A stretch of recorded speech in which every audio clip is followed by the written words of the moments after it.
Very good morning students, how are you. I hope आप सब बिल्कुल ठीक हो गए। तो आज हम अपना टेस्ट टीज को थोड़ा सा आगे बढ़ाएंगे। इससे पहले लेक्चर में मैंने करवाया था कि टेस्ट टीज जो हैं फंक्शन क्या होते हैं, लोकेशन क्या होती है एंड सो ऑन। कवरिंग कौन सी थी स्क्रोटम की, स्क्रोटम में टेस्टिस कैसे प्रेजेंट होती हैं, एब्डोमेन में कहाँ पे थी, बाद में 7th मंथ पे कैसे डिसेंड हो जाते हैं, ये सब हमने किया था। कुछ डिजीज़ भी की थी कि अगर टेस्टिस एब्डोमेन में रह जाएं तो क्या बोलते हैं उसको, क्रिप्टोर्चिडिज्म, ट्रीटमेंट को क्या बोलते हैं, और भी कई सारे छोटे छोटे टर्म को हमने किया था। तो आज हमें क्या करना है बेटा, टेस्टिस को थोड़ा सा आगे और पढ़ना है, क्योंकि इस टॉपिक को हम इतना बड़ा क्यों कर रहे हैं, क्योंकि बहुत इंपॉर्टेंट है और इसमें से कई क्वेश्चन बनते हैं हमारे कॉम्पिटिटिव एग्जाम में।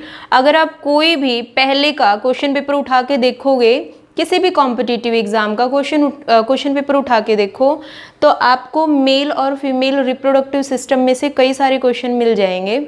तो आज हम टेस्टिस को थोड़ा सा आगे कर रहे हैं। ये तो बेटा जैसे कि हमने पिछले लेक्चर में भी पढ़ा था कि जो टेस्टिस हैं उनकी शेप कैसी होती है, ओवल शेप्ड, ठीक है। और इस पे कवरिंग भी पढ़ी थी हमने कि कवरिंग जो है वो कितने कवरिंग होती हैं, तो 3 कवरिंग होती हैं। तो आज हम इसका ओपन स्ट्रक्चर पढ़ रहे हैं, थोड़ा ध्यान से देखना इसको।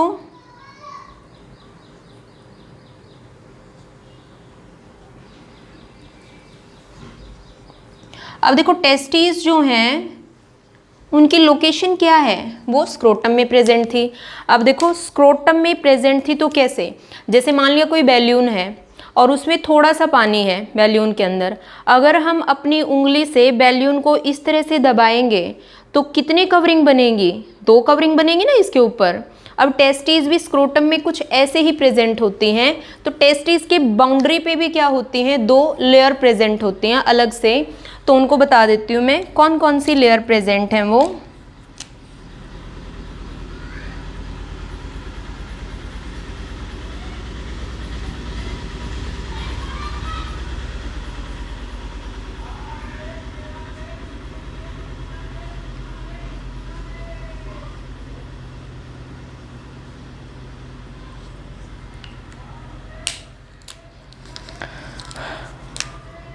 तो ये लेयर जो है बेटा आउटर लेयर, इसको बोलते हैं ट्यूनिका वेजनलिस।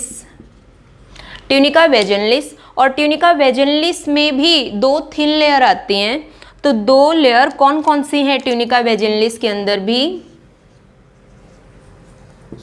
एक है पेराइटल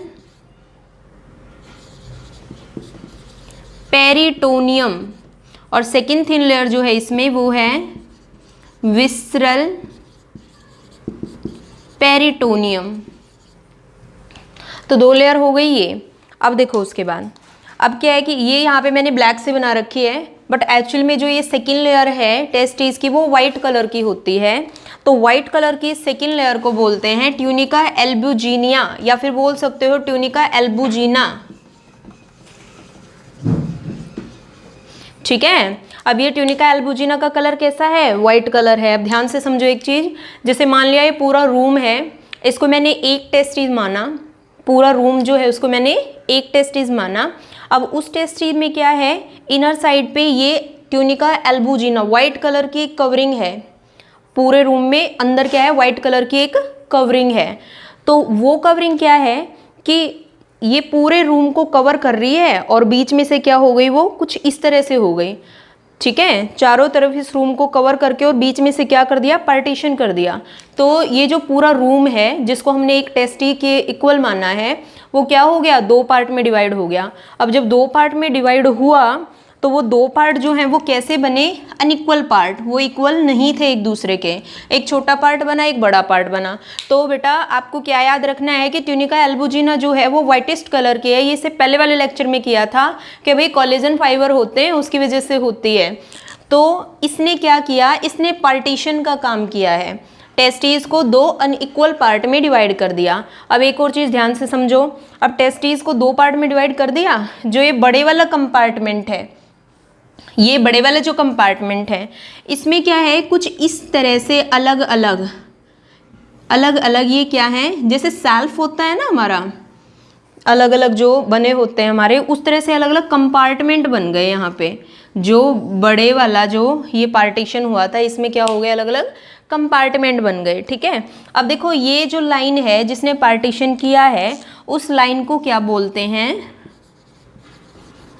मीडियास्टिनम। लाइन को क्या बोलते हैं, मीडियास्टिनम। और ये क्या हो गए, बीच में छोटे छोटे डिब्बे बन गए हैं। तो इन छोटे छोटे कंपार्टमेंट को हम क्या बोलते हैं, इनको हम बोलते हैं टेस्टिक्यूलर लोब्यूल। क्या बोलते हैं, टेस्टिक्यूलर लोब्यूल्स। ठीक है, यहाँ तक मेरे ख्याल से सबको समझ में आ गया। अब आगे बढ़ते हैं।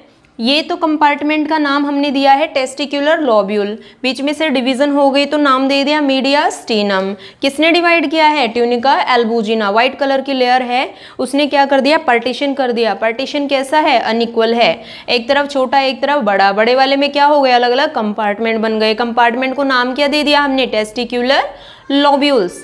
अब आगे देखो, अब ये जो टेस्टिक्यूलर लोब्यूल है, ये बेटा यहाँ से क्वेश्चन बन गया आपका। टेस्टिक्यूलर लोब्यूल है, उसमें क्या क्या प्रेजेंट होता है, तो टेस्टिक्यूलर लोब्यूल में क्या प्रेजेंट होता है, तीन चीजें होती हैं। एक तो उसमें होता है सेमिनिफेरस ट्यूब्यूल, ठीक है। दूसरा उसमें क्या होता है, कनेक्टिव टिश्यू। और थर्ड उसमें क्या होता है, लिडिक सेल। क्या होता है, लिडिक सेल। ये तीन चीज़ें प्रेजेंट होती हैं इसके अंदर। Seminiferous tubule tube like structure है, कनेक्टिव टिश्यू पता ही है, कनेक्शन का काम करेगा। और लिडिक सेल होती हैं जो कि मेल सेक्स हार्मोन को रिलीज करेंगी यहाँ पर। ठीक है, अब देखो बेटा, ये कंपार्टमेंट के अंदर यहाँ पे क्या प्रेजेंट है, कुछ इस तरह से ये ट्यूब लाइक स्ट्रक्चर प्रेजेंट है। ऐसे क्या है, ये ट्यूब लाइक स्ट्रक्चर प्रेजेंट हैं ऐसे। इन्हीं ट्यूब लाइक स्ट्रक्चर को हमने नाम क्या दिया है, सेमिनिफेरस ट्यूब्यूल। ठीक है, अब जो ये ट्यूब लाइक स्ट्रक्चर जो है, ये आपकी ना कई सारी बुक्स में ऐसे भी दिखा रखा है, तो घबराना नहीं है कि भाई ऐसे दिखा दिया, हम तो ऐसे पढ़ रहे थे। कोई बात नहीं, जैसे भी दिखा दो। तो ये क्या है, ये ट्यूब लाइक स्ट्रक्चर प्रेजेंट होते हैं। याद क्या रखना है आपको कि भाई जो ये सेमिनिफेरस ट्यूब्यूल हैं, ये एक लोब्यूल में कितने होते हैं, ये 2 से 3 ट्यूब लाइक स्ट्रक्चर प्रेजेंट हो सकते हैं। किसी में 2, किसी में 3, 2 से 3 प्रेजेंट हो सकते हैं। ठीक है, उसके बाद देखो, अब जो मैंने ये लिडिक सेल लिखा है, ये लिडिक सेल कहाँ पे प्रेजेंट हैं, ऐसे प्रेजेंट होती हैं यहाँ पे। ठीक है, इसके कंपार्टमेंट के अंदर प्रेजेंट होती हैं। ठीक है, इतना शायद समझ में आ गया है। अब आगे देखो,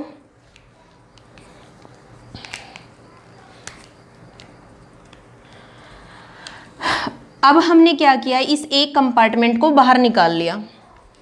एक कंपार्टमेंट को हमने क्या किया, जैसे मान लिया कि एक कंपार्टमेंट है, मैंने इस कंपार्टमेंट को बाहर निकाल लिया, एक कंपार्टमेंट को।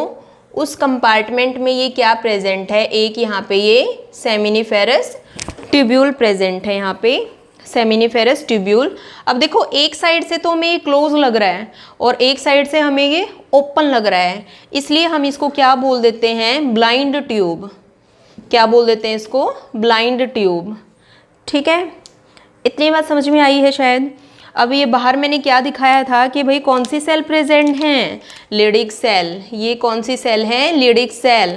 और लिडिक सेल जो है, लिडिक सेल जो है, इसका एक नाम और है, क्या, interstitial testicular cell. Interstitial testicular cell. ठीक है, काम क्या है इनका, ये टेस्टोस्टेरोन हार्मोन को रिलीज करती हैं। कौन सा hormone, testosterone, male sex hormone, androgen भी बोलते हैं। और क्या बोलते हैं, एंड्रोजन भी बोलते हैं। ठीक है बेटा, अब टेस्टोस्टेरोन या फिर एंड्रोजन को किसने रिलीज किया, लिडिक सेल ने रिलीज किया। और यही क्या करवाता है आगे, स्पर्मेटोजेनेसिस को कंप्लीट पूरा करवाता है, स्पर्म के बनने में हेल्प करता है टेस्टोस्टेरोन।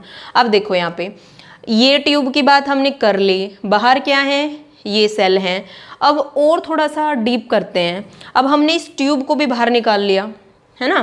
पहले हमने क्या किया, टेस्टिस के ओवरव्यू में देखा कि भाई 3 लेयर थी, फिर हमने क्या किया, अंदर कंपार्टमेंट को भी पढ़ा, फिर कंपार्टमेंट में से एक को बाहर निकाल लिया, फिर उसके अंदर हमने ट्यूब को देखा कि भाई ब्लाइंड ट्यूब है। अब हम क्या करेंगे, इस ट्यूब को भी बाहर निकाल लेंगे, और ट्यूब को जैसे हमने बाहर निकाला, ये ब्लाइंड ट्यूब नाम है इसका, तो इसको हमने कुछ इस तरह से बाहर निकाल लिया ट्यूब को, ठीक है, और उसको क्या कर दिया, बीच में से कट कर दिया, ठीक है, ट्रांसवर्स सेक्शन, इसको कट कर दिया बीच में से। अब जब हमने इसको बीच में से कट किया तो सिर्फ कुछ ऐसा पार्ट बना हमारे पास। अब जो ये ट्यूब है इसको हमने यहाँ से कट कर दिया, तो जो ये इसका पार्ट है ये ऐसे दिखाई देगा ना, हमने सामने से ऐसा दिखाई देगा, तो वही मैंने यहाँ पे बनाया है कि बीच में से कट कर दिया तो ऐसा दिखाई दिया। अब ध्यान से समझो क्या है। अब भाई हमें क्या है, हमें तो ये निचोड़ जानना था। हम टेस्टिस को बोलते हैं प्राइमरी सेक्स ऑर्गन। अब प्राइमरी क्यों, क्योंकि उनमें स्पर्म बनने की प्रोसेस होनी है और हमें पता चलना चाहिए कि भाई कैसे होती है इनके अंदर, तो वही देखने के लिए हमने इनमें से इतनी चीज़ें करी हैं। अब देखो ध्यान से, जो ये इसके चारों तरफ की बाउंड्री है, इस बाउंड्री को हम नाम दे देते हैं जर्मिनल एपिथीलियम। और जो ये जर्मिनल एपिथीलियम है, यहाँ पे 2 टाइप की सेल प्रेजेंट होती हैं। ये जर्मिनल एपिथीलियम जो है इसमें 2 टाइप की सेल प्रेजेंट होती हैं। कुछ एक सेल होती हैं जो क्यूब शेप की होती हैं, और कुछ एक सेल जो हैं वो होती हैं कॉलमनर शेप की, कॉलम जैसी, ठीक है। कुछ एक क्या होती हैं, क्यूब जैसी, कुछ एक क्या होती हैं, कॉलम जैसी। तो मैं आपको ये पूरा ड्रॉ नहीं कर रही हूँ, मैं सिर्फ थोड़े से ड्रॉ करके दिखा रही हूँ कि 2 टाइप की सेल हैं हमारी। कौन कौन से हैं बेटा 2 टाइप की सेल? एक तो जो हैं वो है हमारी क्यूब शेप्ड, और जो दूसरी हैं वो है कौन सी, हमारी कॉलमनर। कौन सी है, कॉलमनर, ठीक है। अब देखो बेटा क्यूब वाली क्या है, जिसमें लेंथ, ब्रेड्थ और उनकी हाइट तीनों क्या हों, बराबर हों, है ना। अब देखो केमिस्ट्री में सारे बच्चों ने क्यूब तो बना के देखा ही है कि भाई ऐसी शेप हो जाती है ना, जिनमें क्या है, ये सारी चीज़ें बिल्कुल इक्वल हों, ऐसी शेप हो जाएगी, है ना। और कॉलम शेप की जो है ये कुछ इस तरह से होती हैं, जैसे मैंने यहाँ ड्रॉ करके दिखाया है, ठीक है। अब बेटा देखो ध्यान से समझो एक चीज़ और, कि भाई जो क्यूब शेप की है, शेप तो बोल दिया, नाम क्या है इनका, तो जो क्यूब शेप की सेल जो हैं इनका नाम क्या है, इसको हम बोल देते हैं प्राइमोर्डियल सेल। क्या बोलते हैं, प्राइमोर्डियल सेल। और जो कॉलमनर शेप की हैं उनको हम क्या बोलते हैं, सर्टोली सेल, ठीक है। इनको क्या बोलते हैं, प्राइमोर्डियल सेल, उनको हम क्या बोलते हैं, सर्टोली सेल। या फिर इनको हम सिंपल भी बोल सकते हैं कि भाई ये क्या है, जर्म सेल हैं ये, ठीक है। अब उनके भी दूसरे नाम है सर्टोली के। सर्टोली का एक दूसरा नाम क्या है, सिस्टेंटिक्यूलर सेल। एक तीसरा नाम भी है इसका, नर्स सेल, ठीक है। अब देखो इनके नामों से ही पता चल रहा है हमें क्या, कि भाई जो ये जर्म सेल है जिसको प्राइमोर्डियल बोला, क्यूब शेप की जो हैं, ये क्या करेंगी, ये तो भाई स्पर्मेटोजेनेसिस प्रोसेस करवाएंगी। और जो दूसरी सर्टोली हैं कॉलमनर शेप की, जिसको हमने नर्स सेल भी बोला, नर्स क्या करती हैं, केयर करती है ना नर्स, है ना। डॉक्टर क्या करता है, इलाज करता है, नर्स क्या करती हैं, उसकी केयर करती हैं। तो उसी तरह से क्या है कि जो ये सर्टोली सेल हैं ये इनकी हेल्प कर रही हैं, ठीक है। आपसे कई बार बेटा फंक्शन पूछा जाता है सर्टोली का, तो सर्टोली के कौन कौन से फंक्शन हैं, कर दो बंद। बेटा जो हमारी जर्म सेल जिसको प्राइमोर्डियल बोला, क्यूब शेप की जो है, इनका फंक्शन क्या है, फंक्शन आपको बहुत अच्छे से याद रखने हैं। तो प्राइमोर्डियल का फंक्शन क्या है, इसका फंक्शन जो है वो है स्पर्मेटोजेनेसिस का, स्पर्म को बनाने का। और जो हमारी सर्टोली सेल हैं, सर्टोली सेल जो हैं इनका फंक्शन क्या है, सर्टोली सेल का फंक्शन है, फर्स्ट फंक्शन है, ये क्या करती है, ये न्यूट्रिएंट्स प्रोवाइड करती है स्पर्म को। जब स्पर्मेटोजेनेसिस प्रोसेस होती है तो इनको नरिश करती रहती है, न्यूट्रिएंट्स देती है। सेकंड क्या फंक्शन है कि उनके मैच्योरेशन में भी हेल्प करती है, ठीक है। थर्ड क्या है कि भाई जब मैच्यूरेशन होगा तो और क्या, डिफरेंशिएशन तो होगा ही। तो सर्टोली सेल क्या करती हैं, स्पर्म के डिफरेंशिएशन में भी हेल्प करती हैं। और क्या करती हैं, ये उनकी मोटिलिटी को मेंटेन करने में भी हेल्प करती हैं। मोटिलिटी क्या है कि भाई किस स्पीड से वो मूव कर सकते हैं, क्योंकि मूव करना पड़ेगा ना, मेल से फीमेल की बॉडी में जाना है। तो ये जो है ये सर्टोली सेल के फंक्शन है। और मेन फंक्शन किसका है, जर्म सेल, प्राइमोर्डियल सेल का। इतनी बात शायद आपको समझ में आ गई है। अब एक चीज़ और ध्यान से देखो, मैंने क्या कहा कि भाई जो लिडिक सेल है वो क्या कर रही हैं, टेस्टोस्टेरोन हार्मोन को प्रोड्यूस कर रही हैं, जो कि मेल का सेक्स हार्मोन है, जिसका अदर नेम क्या है, एंड्रोजन भी है। ठीक है, इसका मतलब जब तक टेस्टोस्टेरोन नहीं होगा तब तक स्पर्मेटोजेनेसिस नहीं होगा। अब भाई ये लिडिक सेल तो यहाँ है और मैंने क्या दिखाया है, ये वाला पार्ट। अब इस वाले पार्ट में क्या है, ये सेल है। अब ये सेल है अंदर और लिडिक सेल है बाहर, तो स्पर्मेटोजेनेसिस कैसे होगी, तो भाई उसकी हेल्प करवाने के लिए कौन है, सर्टोली सेल। अब सर्टोली सेल क्या है, नर्स का काम कर रही हैं, तो यही क्या करेंगी, पूरे प्रोसेस को करवाएंगी। कैसे करवाएंगी, सर्टोली सेल जो हैं वो एक प्रोटीन को रिलीज करती हैं। कौन सा प्रोटीन है, ABP, एंड्रोजन बाइंडिंग प्रोटीन। कौन सा प्रोटीन है, एंड्रोजन बाइंडिंग प्रोटीन, ABP। और एक और है इनहिबिन प्रोटीन। तो androgen binding protein and inhibin protein ये रिलीज करती है सर्टोली सेल। उनमें से जो एंड्रोजन बाइंडिंग प्रोटीन है, अब देखो यहाँ पे मैंने क्या बोला, टेस्टोस्टेरोन का दूसरा नाम क्या था, एंड्रोजन। इसका मतलब एंड्रोजन से बाइंड करने वाला प्रोटीन किसके पास था, सर्टोली सेल के पास।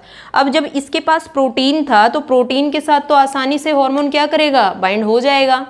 तो जब इन सेल ने क्या किया, टेस्टोस्टेरोन, जैसे टेस्टोस्टेरोन दिखा दिया मैंने, इसको रिलीज़ किया। ठीक है, तो उसी टाइम पे क्या हुआ कि जो ये सर्टोली सेल थी, इन सर्टोली सेल ने भी क्या किया, एक ये प्रोटीन रिलीज़ किया, ये प्रोटीन दिखा दिया। ठीक है, अब ये प्रोटीन क्या कर रहा है, इसके अंदर हो रहा है ना, ये प्रोटीन क्या कर रहा है, बाहर से उस हार्मोन को अपनी तरफ अट्रैक्ट कर रहा है कि भाई बाइंड हो जा मेरे साथ। अब जब वो अट्रैक्ट कर रहा है तो अट्रैक्ट करके क्या होगा, फटाफट ये है जो हार्मोन ये इस प्रोटीन के पास आया और क्या हो गया, इससे फ्यूज़ हो गया। फ्यूज़ होते ही क्या हुआ, इसने सर्टोली सेल ने क्या किया, जब स्पर्मेटोजेनेसिस प्रोसेस जब यहाँ पे हो रही है तो उस हार्मोन को यहाँ पे ट्रांसफ़र कर दिया स्पर्म बनने के लिए। और जैसे जैसे स्पर्म बन रहे हैं वैसे वैसे क्या है, सर्टोली सेल क्या कर रही हैं, उनको नरिश करती जा रही हैं, उनको मैच्योर करवाती जा रही हैं, उनका डिफ्रेंशिएशन करवाती जा रही हैं और उनकी मोटिलिटी को मेंटेन करवाती जा रही हैं। तो इस तरह से क्या हुआ, ये प्रोसेस हो गई। एक बार दोबारा से समझ लो इसको, फिर इसको रब करके आगे बनाते हैं। हमने क्या पढ़ा कि भाई टेस्टिस जो हैं उसमें 3 कवरिंग होती हैं। पहली कौन सी थी हमारी, ट्यूनिका वेजिनलिस। ट्यूनिका वेजिनलिस में भी 2 थिन लेयर होती हैं। बाहर वाली का नाम था पैराइटल पेरिटोनियम, अंदर वाली का नाम था विसरल पेरिटोनियम। ठीक है, उसके बाद देखो फिर सेकेंड लेयर जो थी वो कौन सी थी, ट्यूनिका एल्बुजिनिया। अब देखो ट्यूनिका एल्बुजिनिया के लिए मैंने क्या बताया कि भाई जैसे रूम है, इसको एक टेस्टी मान लिया, इस पूरे रूम के अंदर क्या है, एक कवरिंग है वाइट कलर की, उसको ट्यूनिका एल्बुजिना मान लिया। अब जो पूरी वो वाइट कवरिंग है वो क्या हो गई, बीच में से टूटने लगी। जैसे चारों तरफ ऊपर नीचे लेयर थी तो बीच में से वो टूट के क्या हो गई, नीचे गिर गई। नीचे गिर गई तो उसने क्या किया, इस रूम को 2 पार्ट में डिवाइड कर दिया। ऐसे ही टेस्टिस को एल्बुजिना ने क्या किया, 2 पार्ट में डिवाइड कर दिया। एक छोटा पार्ट है, एक बड़ा पार्ट है। बीच का पार्टीशन जो है उसको नाम क्या दिया, मीडियास्टीनम। जो ये सेप्टम बन गया, नाम क्या दे दिया, मीडियास्टीनम। ठीक है, बड़े वाला जो ये बड़े वाला जो पार्टीशन हुआ था उसके अंदर क्या हो गए, छोटे छोटे कंपार्टमेंट बन गए। उन कंपार्टमेंट को नाम क्या दिया हमने, टेस्टिक्यूलर लोब्यूल्स। नाम क्या दिया, टेस्टिक्यूलर लोब्यूल्स। और एक चीज़ और, ये पूछा जाता है आपसे कि भाई एक टेस्टिस के अंदर कितने टेस्टिक्यूलर लोब्यूल हो सकते हैं, तो कितने हो सकते हैं, मैक्सिमम 200 to 300 हो सकते हैं। अब जो टेस्टिक्यूलर लोब्यूल है उसमें क्या प्रेजेंट होता है, उसके अंदर कुछ ट्यूब लाइक स्ट्रक्चर होते हैं। उन ट्यूब लाइक स्ट्रक्चर को हम क्या बोलते हैं, सेमिनिफेरस ट्यूब्यूल। एक लोब्यूल में मैक्सिमम कितने ट्यूब लाइक स्ट्रक्चर हो सकते हैं? 2 से 3, किसी में 2, किसी में 3। अब मैंने देखो ऐसे भी ड्रॉ किया है और ऐसे भी, कई बुक में ऐसे दिखा रखा है, बट एक्चुअली क्या है, ऐसा स्ट्रक्चर होता है। तो 2 से 3 प्रेजेंट हो सकते हैं, कहीं 2 कहीं 3, ठीक है। अब देखो, एक तो सेमिनिफेरस ट्यूब्यूल हो गए, कनेक्टिव टिश्यू कनेक्शन प्रोवाइड करेगा। तीसरा इनमें क्या है, ये लिडिक सेल हैं जो अपने अंदर से मेल सेक्स हार्मोन को रिलीज करेंगे, जो आगे जाके स्पर्मेटोजेनेसिस प्रोसेस में हेल्प करेगा, ठीक है। अब इतनी बात। अब उसके बाद हमने क्या किया, एक लोब्यूल को बाहर निकाल लिया, लोब्यूल में देखा ये लिडिक सेल, लोब्यूल के अंदर हमने देखा कि भाई ये क्या था, सेमिनिफेरस ट्यूब्यूल। तो सेमिनिफेरस ट्यूब्यूल का हमने टीएस किया है। 2 टाइप की सेल इसमें पढ़ी है हमने, एक क्यूब शेप की, दूसरी कॉलमनर। क्यूब शेप को क्या बोला था, प्राइमोर्डियल जर्म सेल, जिसका काम था स्पर्मेटोजेनेसिस प्रोसेस को करवाना। कॉलमनर जो थी ये नरिशमेंट प्रोवाइड कर रही थी, जिसका नाम था सर्टोली सेल। एक टाइप का प्रोटीन रिलीज किया था एबीपी। एबीपी किसके साथ बाइंड हो गया था जाके, टेस्टोस्टेरोन के साथ, और किस में हेल्प करी थी उसने, फिर स्पर्मेटोजेनेसिस प्रोसेस में हेल्प करी थी। तो ये यहाँ तक हमने अपना कर लिया। अब उससे आगे देखो, यहाँ पे जो यहाँ पे ये सेमिनिफेरस ट्यूब्यूल है, ये आगे कुछ इस तरह से बिल्कुल स्ट्रेट ट्यूब लाइक स्ट्रक्चर से आगे कनेक्ट होता है। एक स्ट्रेट ट्यूब लाइक स्ट्रक्चर होता है जो बिल्कुल आगे इसको ऐसे कनेक्ट करवाता है। तो जो ये स्ट्रेट ट्यूब लाइक स्ट्रक्चर है, इसको बोलते हैं टेस्टिकल्स रेक्टी। क्या बोलते हैं इसको, टेस्टिकल रेक्टी। अब देखो, ये सारे के सारे जो ये स्ट्रेट स्ट्रक्चर बनेंगे यहाँ पे, ये कुछ इस तरह से जा करके ऐसे इस तरह से सारे जुड़ जाएंगे। तो जो ये नेटवर्क जो बना है इन सब का, उस नेटवर्क लाइक स्ट्रक्चर को बोल रहे हैं हम रेटी टेस्टी। क्या बोल रहे हैं इसको, रेटी टेस्टिस। अब उस रेटी टेस्टिस के अंदर से भी आगे 20 से लेकर 30 ट्यूब लाइक स्ट्रक्चर निकल रहे हैं। रेटी टेस्टिस से आगे 20 से 30 ट्यूब लाइक स्ट्रक्चर निकले, जिसका नाम है वासा इफ्रेंशिया। इसको वेस इफ्रेंशिया भी बोल सकते हैं हम। अब जो ये वेस इफ्रेंशिया जो है, ये सारे के सारे 20 से 30 जो अभी मैंने बोला कि इनका नंबर होता है, ये सारे क्या करेंगे, एक ट्यूब लाइक स्ट्रक्चर में जाकर के कनेक्ट हो जाएंगे। इस तरह से एक ट्यूब लाइक स्ट्रक्चर में जाकर के कनेक्ट हो जाएंगे, और वो जो ट्यूब लाइक स्ट्रक्चर होगा वो कुछ इस तरह से टेस्टिस के ऊपर प्रेजेंट होगा, कुछ इस तरह से। और इसको हम बोल देंगे फिर क्या, एपिडिडेमिस। क्या बोल देंगे इसको, एपिडिडेमिस। ऐसा था ना स्ट्रक्चर, ऐसा बनाया था, इस तरह का जो स्ट्रक्चर है वो एपिडिडेमिस था। तो ये हमने बता दिया। एपिडिडेमिस जो है ये बहुत ज़्यादा लॉन्ग ट्यूब होती है, और इतनी लंबी ट्यूब जो है वो ह्यूमन बीइंग के अंदर एग्जिस्ट नहीं कर सकती, इसलिए ये क्या होती है, हाईली कॉइल्ड होती है ये। अब देखो, एपिडिडेमिस जो है ये भी आगे कुछ इस तरह से ये ट्यूब निकल जाएगी, इसको बोल देंगे हम वैस डिफरेंस। एपिडिडेमिस को 3 पार्ट में डिवाइड कर दिया। ये ऊपर सबसे पहला पार्ट जो है इसको हम बोलते हैं कैप्यूट एपिडिडेमिस। जो ये इसका बीच वाला पार्ट है इसको बोलते हैं कॉर्पोरा, और जो इसका एंड वाला पार्ट है इसको हम क्या बोलते हैं, क्यूडा। ऊपर वाले को बोलते हैं हम कैप्यूट, बीच वाले को बोलते हैं कॉर्पोरा, और सबसे नीचे वाले को बोलते हैं हम क्यूडा। क्यूडा से ही आगे वैस डिफरेंस निकलेगा। अब आपका देखो एक सिंपल सा क्वेश्चन ये एम्स में पूछा गया था कि अगर टेस्टिस के अंदर वैस इफ्रेंशिया कहाँ है, इसको बोला ना वैस इफ्रेंशिया, अगर वैस इफ्रेंशिया को ब्लॉक कर दिया जाए तो स्वम कहाँ से कहाँ तक नहीं जाएंगे। अगर वैस इफ्रेंशिया को ब्लॉक कर दें तो स्वम कहाँ से कहाँ तक नहीं जाएंगे। तो कहाँ से कहाँ तक नहीं जाएंगे, स्वम जो है वो यहाँ से ये जो है रेटी टेस्टिस इनसे लेकर के और आगे एपिडिडेमिस तक नहीं जाएंगे, क्योंकि वैस इफ्रेंशिया बीच में है। तो ये है इसका सही आंसर था, उसका 4th आंसर था जो क्वेश्चन आया था ये पहले। अब देखो बेटा, ये 3 पार्ट हो गए एपिडिडर्मिस के, कैप्यूट है, बीच वाला कॉर्पोरा, लास्ट वाला है क्यूड़ा। अब इसमें से एक क्वेश्चन और ये पूछा जाता है कि एपिडिडर्मिस के फंक्शन क्या क्या होते हैं। तो एपिडिडर्मिस के जो फंक्शन है उसको जानने के लिए एक शॉर्ट ट्रिक है। Function of एपिडिडर्मिस,